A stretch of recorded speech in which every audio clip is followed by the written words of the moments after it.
청취자분이 보내주신 자료인데요. 오늘은 시편 21편을 좀 깊이 살펴보려고 합니다.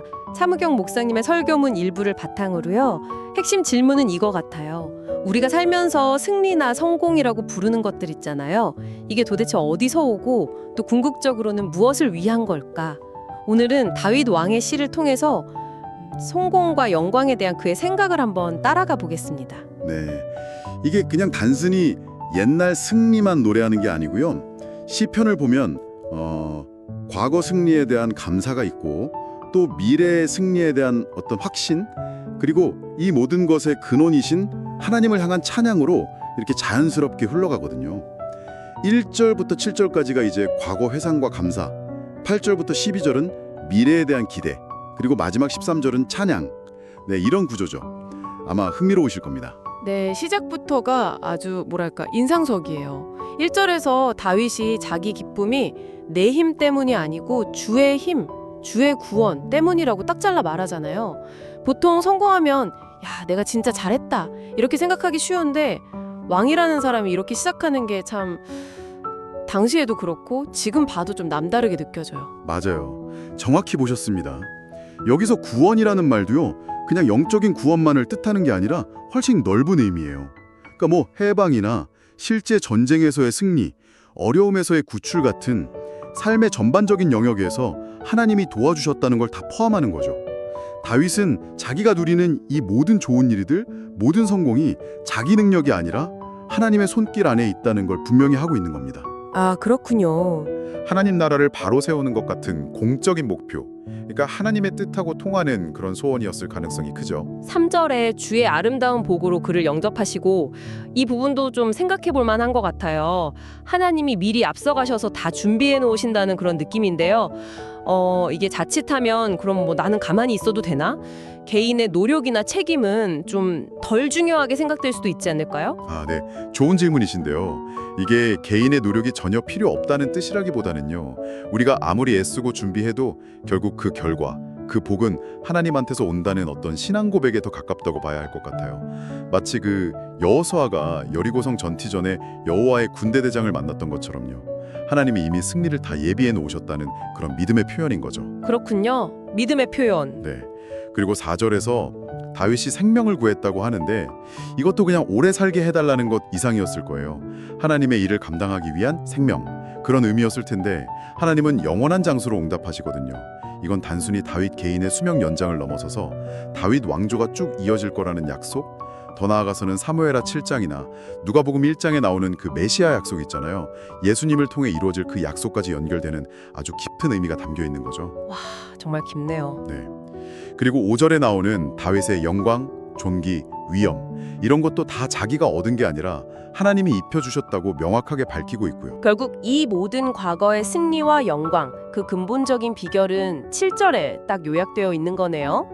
왕이 여호와를 의지하오니 흔들리지 아니하리이다. 여기서 인자함이라는 단어가 나오는데 이거 어떤 뉘앙스로 받아들여야 할까요? 그냥 친절함? 아, 인자함. 이게 시브리어로는 헤세드인데요. 그냥 단순한 친절함이라기보다는 훨씬 깊은 뜻이 있어요. 언약에 기초한 하나님의 그 변함없는 사랑, 신실하심을 의미하는 거거든요. 그러니까 다윗은 지금 자기가 이렇게 굳건히 서 있는 게 주변 상황이 좋아서거나 자기가 능력이 뛰어나서가 아니라 바로 이 하나님의 변함없는 사랑과 약속 때문에 흔들리지 않는다고 고백하는 거죠. 시편 16편 8절하고도 연결되는 내용이고요. 네, 과거에 대한 이런 감사가 미래에 대한 확신으로 이렇게 자연스럽게 이어지는군요. 8절부터는 분위기가 좀 달라지는 것 같아요. 그렇죠? 맞습니다.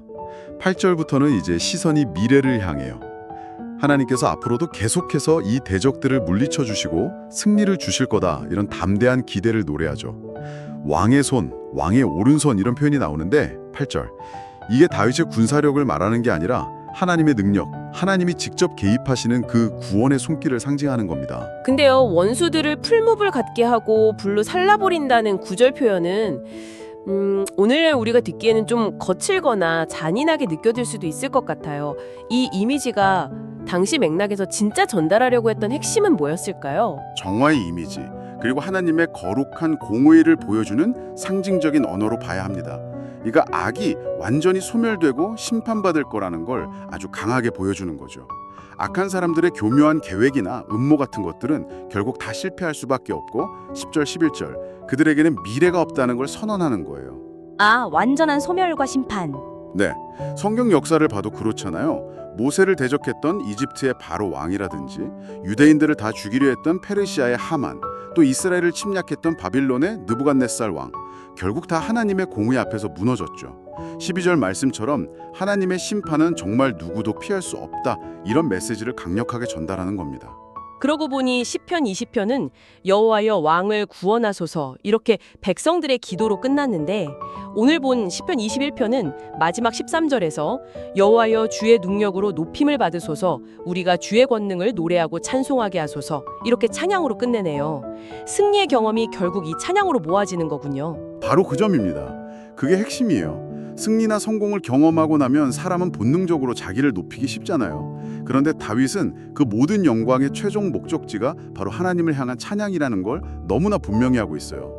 그 유명한 골리앗 앞에서도 전쟁은 나한테 달린 게 아니라 여호와께 속한 것이라고 외쳤던 사무엘상 17.47, 그 믿음이 여기서도 그대로 드러나는 거죠. 네, 정말 일관되네요. 네, 사무엘상 2장 30절에 보면 나를 존중히 여기는 자를 내가 존중히 여긴다는 말씀이 있거든요.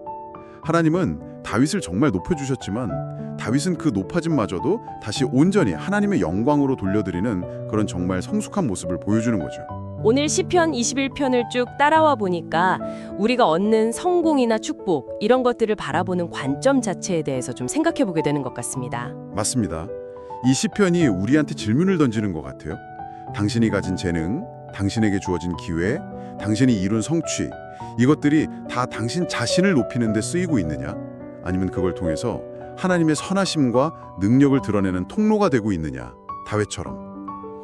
지나온 은혜에 감사하면서 영광은 하나님께 돌리고 또 앞으로 올 일들 두려움 없이 기대하면서 여전히 하나님을 의지하고 이 모든 삶의 과정을 찬양으로 연결하는 그런 태도가 우리에게도 필요하지 않을까 싶습니다. 네, 오늘 말씀 잘 들었습니다. 마지막으로 청취자분께 이런 질문을 한번 던져보면서 마무리하면 어떨까 싶습니다. 만약 여러분의 삶에서 경험하는 승리나 성공을 그냥 내 개인적인 성취 목록에 하나 더 추가하는 것, 그걸 넘어서서요. 오늘 살펴본 이 자료의 관점처럼 보이지 않는 더 큰 존재, 즉 하나님의 선하심과 능력을 보여줄 수 있는 어떤 기회로 한번 재정의 해본다면 앞으로 다가올 도전이나 새로운 기회들을 어떤 마음으로 맞이하게 될까요? 한번 좀 생각해 보시면 좋겠습니다.